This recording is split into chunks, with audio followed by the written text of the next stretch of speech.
government was able to point out that government's appeal on the limited basis, government's appeal of just the one aspect of the ruling that has to do with the extension of the definition of the word sex, in fact opens the door to all who were interested parties in the court below to make submissions across the board.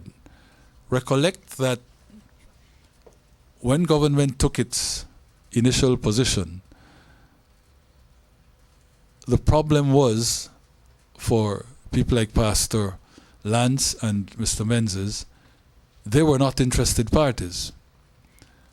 And so they would be bound by what government decided. They would have no locus standi to do anything on their own.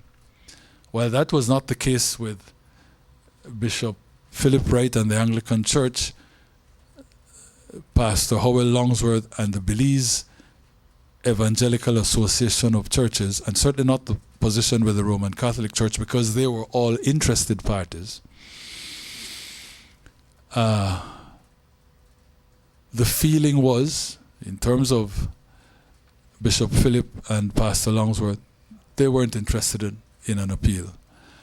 And in terms of the Roman Catholics, the feeling was that they were not prepared to seek leave to appeal and to have the question of their standing questioned, and that is the only way they would have been able to proceed if government did not open the door by itself agreeing to some form of an appeal. So as I said, we were able then today to say to the Roman Catholics, to say to Pastor Lance, to say to Mr. Menzies, the fact of our appeal opens the door.